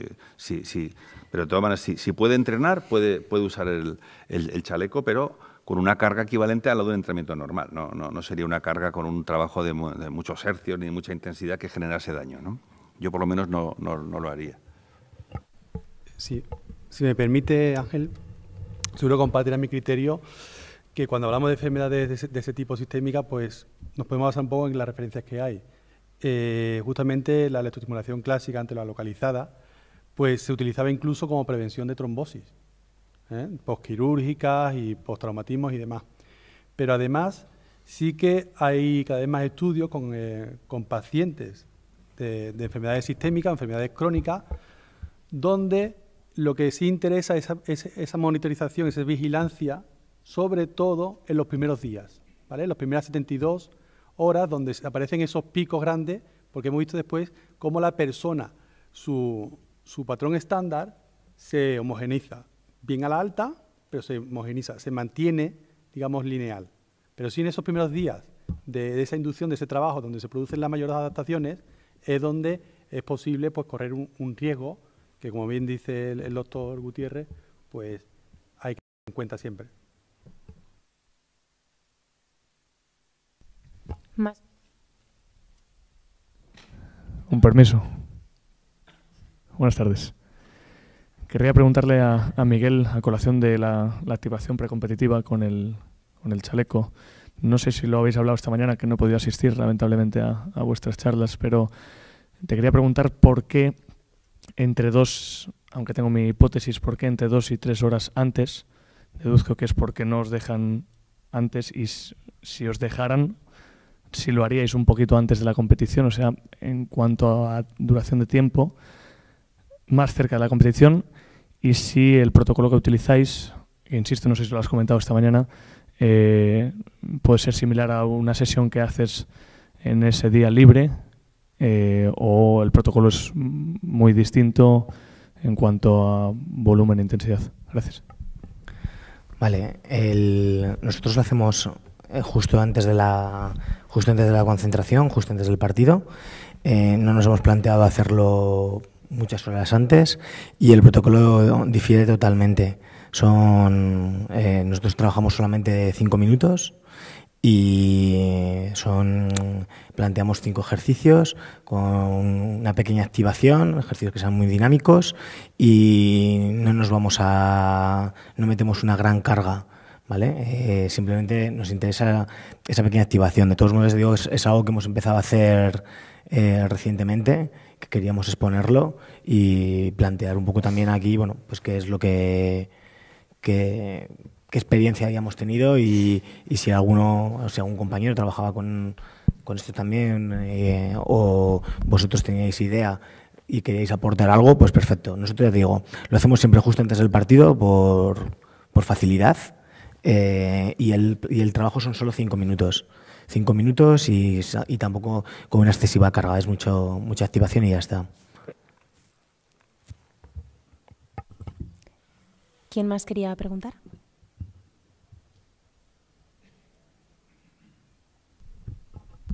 Hola, buenas tardes. Daros la enhorabuena a todos. Y las personas que trabajamos con el equipo, yo creo que más o menos sabemos los beneficios que tienen, porque vamos viendo a los clientes, ¿no? La cuestión es cuando una persona utiliza este elemento externo durante un tiempo y luego, con el paso del tiempo, por la circunstancia que sea, deja de utilizarlo, bien porque se queda sedentario o bien porque hace otro tipo de ejercicio que no es con este elemento externo. ¿Vuestra opinión a nivel de algún efecto choque o cómo puede repercutir a este nivel? A ver, el aparato musculoesquelético, como comentó el doctor Ángel Gutiérrez, pues funciona, digamos, a 3 leyes, ¿no? Hay 2 leyes fundamentales, que una es la de economía y otra de función. Si yo mantengo una estructura que yo no utilizo, es como si tuviera a un niño tontito al lado mía y le estuviera dando dinero. El principio de economía me dice que, oye, si no utilizo a esa persona, no me interesa en ese caso esa fuerza muscular, esas fibras que mi actividad ya no la demanda, pues lo que hago es que las voy perdiendo. Pero es un proceso muy paulatino. Igualmente, habla de esas adaptaciones. O sea, es un principio de economía, pero es el mismo cuerpo que se va reestructurando. Igual que cuanto más adaptaciones haga, más crece en función. Sí, la cuestión es si por la circunstancia X, al cabo de, no cuando lleva 10 sesiones, pero a lo mejor que lleve pues 8 meses, o 9 meses, o 10 meses. No hay efecto shock. Un efecto flash que tú digas que lo pierdes todo, no. Piensa que ya nos pasa, o sea, tanto con gente sedentaria como gente deportista o físicamente activa, las declinaciones de fuerza, sobre todo las 2 primeras semanas, las grandes diferencias que hay entre una persona que es sedentaria y otra que es físicamente activa o deportista, ¿no? Esa declinación de la que él nos comentaba hoy es bastante acusada, sobre todo en las personas que están físicamente activas o tienen un nivel de condición física mayor, ¿no? Si nos basamos en los 3 bases, los 3 principios que hablábamos de la estimulación clásica, decíamos, ojo, hay ganancias de fuerza mayores que con movimiento en un periodo de inmovilización. En un periodo en el que es un postoperatorio puede ser igual, en función del grado de movimiento en el que trabaje, pueden ser igual que las ganancias de fuerza de un movimiento voluntario. Y, sin embargo, las ganancias de fuerza tenemos que hilar muy fino si lo que pretendo es que sean mayores que con un método de entrenamiento convencional, ¿no? Entonces, si llegamos a que hemos estado trabajando durante 8 meses meramente solamente con electroestimulación, seguramente hayamos mantenido unos niveles de fuerza, y si hemos hilado muy bien, seguramente esos niveles de fuerza no sean a lo mejor los máximos pretendidos, pero sí sea de una calidad muscular bastante buena. En el proceso, en el momento que haya una inmovilización, como lo que hemos hecho ha sido una ganancia, no va a haber un efecto choque, pero sí va a haber una declinación clara porque esa persona era físicamente activa. Si lo que hacemos es el cambio de actividad, ahora tengo que ver realmente qué es lo que he creado en esa persona, porque si al final lo que he hecho es inducir que esa persona sea reactiva y ahora lo voy a proponer o va a empezar a hacer una actividad de resistencia, evidentemente ahí va a haber un choque de contraste en el que no va a poder desarrollar su máximo potencial, sobre todo en la primera parte de la programación siguiente. Si al final lo que trato es que estoy trabajando con una persona por trabajar fuerza máxima, niveles de fuerza, unos reclutamientos bastante altos y tienen una sincronización motórica muy buena, y al final me voy a destinar a hacer halterofilia, pues hombre, posiblemente la transferencia, a lo mejor no hemos dado con la tecla, pero sí la transferencia sea mucho más positiva, depende de la actividad subsiguiente, ¿no? Y del nivel de condición física con el que corte el programa.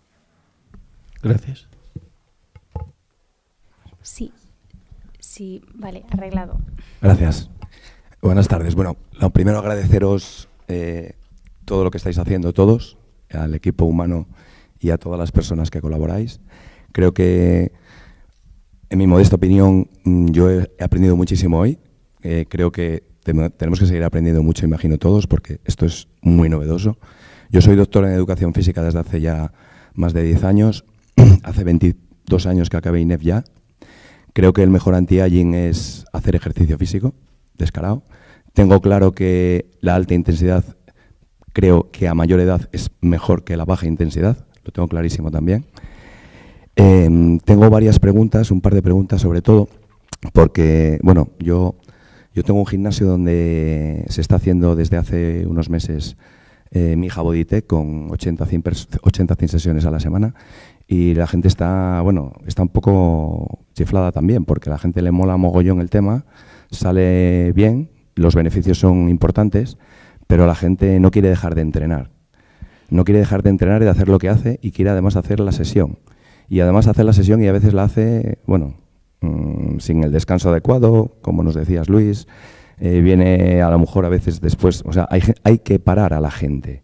A veces hay que pararle a la gente porque la gente que le gusta entrenar y hace la máquina y la prueba, evidentemente nota los resultados rápido, y hay que descansar después de hacer la sesión. Hay que descansar y hay gente que necesita unos más descanso y otros menos descanso, pero estáis hablando de 24, 48, 72 horas incluso a veces. Yo solo probé una vez la máquina, la probé con Luis. Luis me puso al 100% y sufrí, pero la aguanté y entrené. Y tuve agujetas 3 días en los glúteos, evidentemente.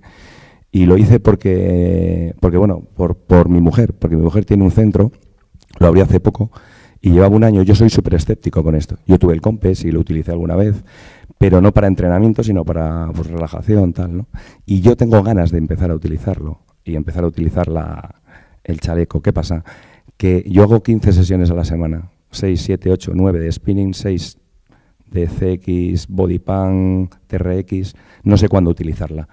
Me gustaría que esa es la primera pregunta, me pudieseis responder si yo puedo utilizar la máquina, cómo la podría utilizar, porque yo no puedo dejar de hacer mis clases en principio, pero me apetece porque quiero empezar también a entrenar y creo que hay que probarla para poder además entrenar a personas, evidentemente, ¿no? Lo estamos siempre comentando.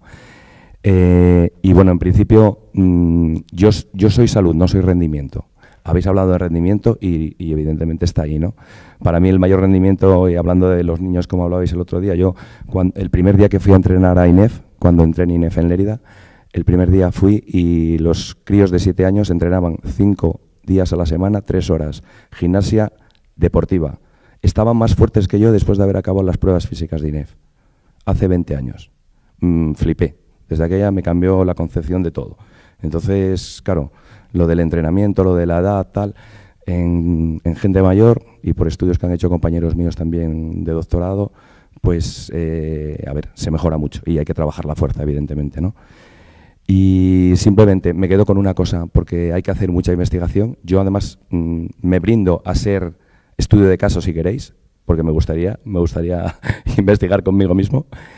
Y simplemente para acabar, me quedo con la cara de la gente cuando acaba, la felicidad que transmite. Y la gente luego te pone en el tal, son los 20 minutos peores de la semana, pero la gente disfruta, lo pasa mal, ese esfuerzo, sacrificio, pero la cara de felicidad después de la gente es una pasada. No sé si os pasa a los demás. Yo lo estoy vivenciando desde lo que está haciendo mi pareja. Y también veo a mi pareja, que sabía cómo estaba, y sé cómo está ahora también. Pero bueno, la pregunta es fundamentalmente, ¿puedo utilizar con mi nivel de entrenamiento, con mi nivel de trabajo, puedo utilizar la máquina? ¿De qué manera la puedo utilizar? Me gustaría, pues bueno. Gracias. Yo creo que esto es mejor que... Yo te voy a contestar el primero porque soy lanzado, pero creo que esto es mejor que te lo contesten los compañeros que son licenciados en Ciencia, Actividad Física y el Deporte. Yo lo que sí que te diría, como contestación rápida, es sencilla, pues es control de cargas.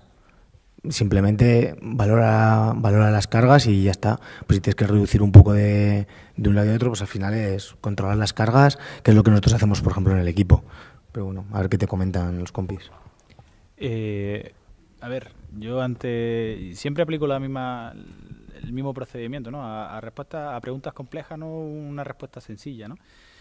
Intento siempre, desde lo que sé y desde lo que voy aprendiendo, intento siempre aplicar o hacer un conocimiento aplicado, ¿no? Y ante esa situación, por lo que tendría que sentarme contigo y tratar todas las variables posibles que pudieran interferir, la primera de las respuestas que yo te daría es cuando entrenamos, sometemos al cuerpo a un estrés, ¿no? Entonces tenemos dos leyes básicas de lo que respecta al entrenamiento, la ley de Seyle y la ley del umbral, ¿no? De Schunarno, ¿no? Entonces, posiblemente dentro de esas 15 sesiones que tú estés desarrollando, si ya hace muchos años o mucho tiempo que las estás manteniendo, tú estás en una meseta mantenida, ¿no? Que no quiere decir que tú, porque es imposible que un deportista se mantenga siempre en su máximo desarrollo de todas las capacidades que esté trabajando, posiblemente tú estés en un periodo de estancamiento.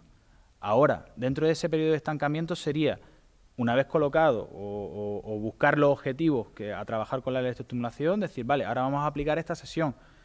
Y tenemos dos opciones, o seguimos con el periodo de estancamiento y sigo fluctuando de la misma manera y utilizo tan solo las adaptaciones producidas por la electroestimulación con una frecuencia pautada, o, claro, las adaptaciones que produzca la electroestimulación me van a repercutir sobre las sesiones que hago y, vale, yo al cliente o al usuario final le voy a seguir planificando lo mismo, pero yo me voy a autoexigir más para dar otros saltos dentro de ese crecimiento en lo que es el desarrollo de las capacidades.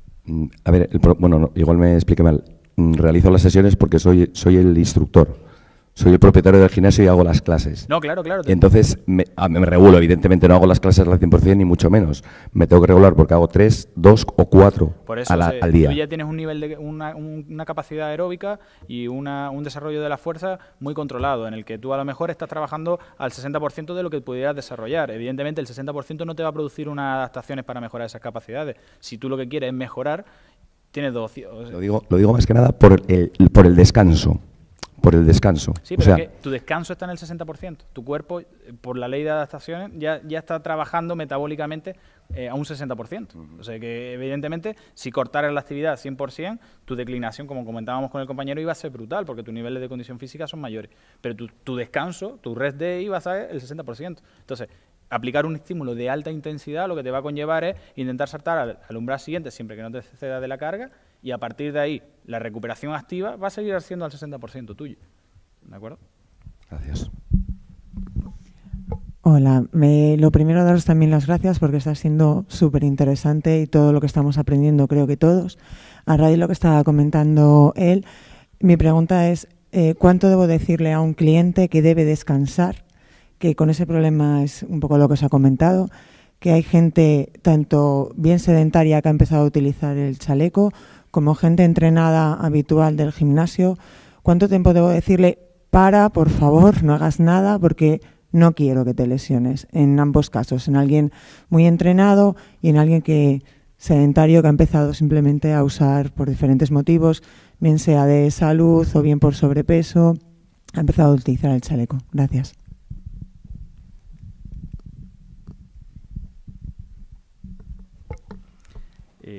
Justamente en el descanso, lo comentaba con uno de los compañeros, se acercó y estuvimos hablando sobre el tema. Al final va en los principios de cada uno, ¿no? O sea, tenemos una herramienta, como hemos dicho, súper potente, y una herramienta en la que rompe todos los esquemas, sobre todo a la hora de adaptaciones y daños que puede producir. Y una herramienta muy interesante para optimizar el rendimiento, ya sea desde la salud como al rendimiento deportivo. Ahora, también me dedico a la parte de un centro privado y ahora tengo que yo utilizar mis principios o mi conocimiento teórico y utilizar mis principios empresariales. ¿A dónde voy con esto? Yo le comentaba al compañero, me decía, ¿y qué hago? ¿Y cuánto saco? ¿Una sesión, 2 o 3? Vale, si ya por narices me va el cliente, que al final supuestamente siempre lleva la razón, me va a obligar a sacar 2 sesiones, hago el planteamiento que hacía Ángel. Si me puedo permitir, porque mi filosofía de empresa o porque mi política dice, no, yo voy a ser el que te los va a pautar, le digo, mira, entrenamos un día y nos vemos a los 10 días o a la semana en función de las adaptaciones que yo considere que pueden pasar con esa persona. Que no quiere, no hay una relación contractual y evidentemente se vaya el de enfrente. Yo tengo mis principios y mis formatos de trabajo y creo que en base a la parte técnica me va a enaltecer y a lo mejor hoy pierdo un cliente y mañana pierdo otro y pasado voy a ganar 3, seguro, porque al final funcionamos del boca a boca y del trabajo riguroso y de esa ciencia aplicada, ¿no? Entonces, ya a partir de ahí será cómo tú vayas a dialogar o cómo tú vayas a desarrollar esas habilidades para convencerle. Luego hay otras estrategias. Mira, pues yo muchas veces cuando ya de por sí quieren venir al centro, le digo, mira, no vamos a hacer electroestimulación, esa sesión la vamos a cambiar o la vamos a permutar por otro tipo de entrenamiento en el que yo sé que va a ser una recuperación activa o como yo sé que esa persona no va a salir a andar o que no va a salir a hacer una serie de ejercicios, yo le invito a que venga y le digo, mira, mañana te vas a venir, yo no voy a estar contigo, yo simplemente te voy a dar, ya sé que está haciendo un trabajo controlado y que eso no me va a repercutir sobre los objetivos que ella o él me proponía y que encima no va a incidir sobre su salud, ¿no? Bueno, pues llega el momento en el que vamos a ir despidiendo el simposio. Y bueno, pues en primer lugar, agradeceros a todos pues el haber venido desde tan dispersos lugares, gente desde Valencia, Elche, Galicia, Madrid, Sevilla. O sea, estamos muy contentos de poder intentar poner nuestro granito de arena en aportar un poquito más de luz.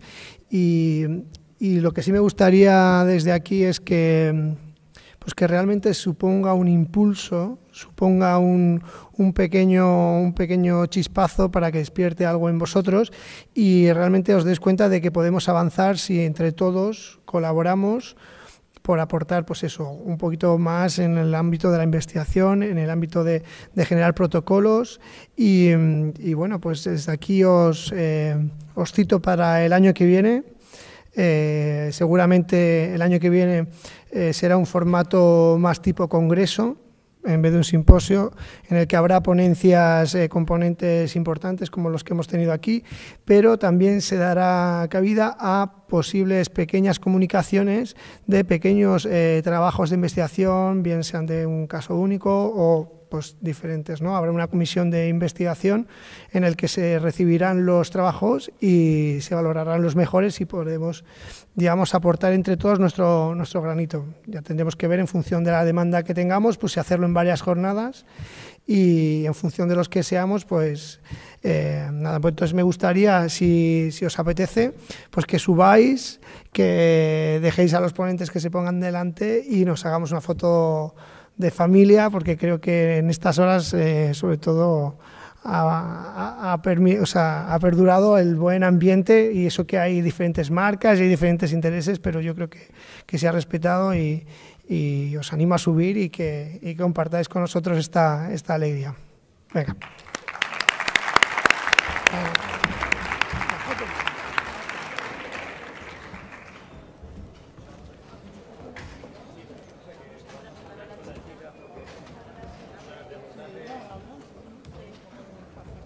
¿Quién nos puede hacer una...? Si quieres la...